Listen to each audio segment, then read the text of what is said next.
अगर आप भी चाहते हैं कि आरसीएम म्यूजिक के वीडियो सबसे पहले आप तक पहुंचे, तो लाल बटन को दबा के चैनल को सब्सक्राइब जरूर करें और साथ में बेल आइकन को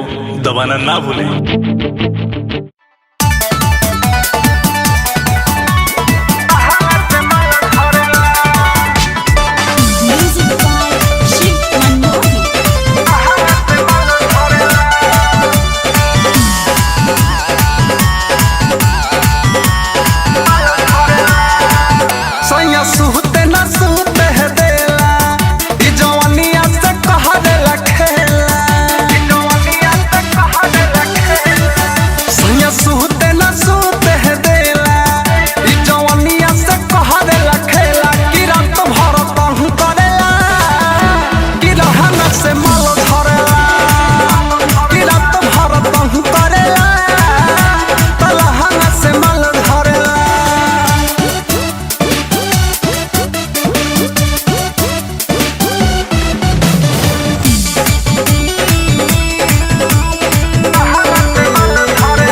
बिछाव चटाई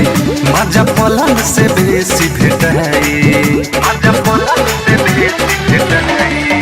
दिला नहरा तो यही सन पियावा रोजे खाए के पहरी दवाई अब सीख के नया इल्म देखल है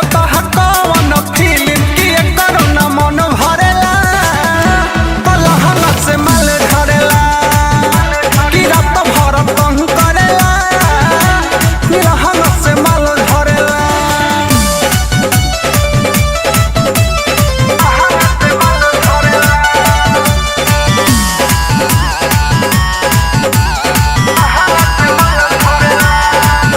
कैसे सैया के समझाई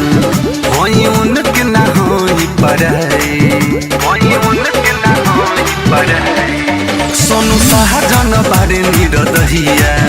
यही बात ना उनका बुझाई।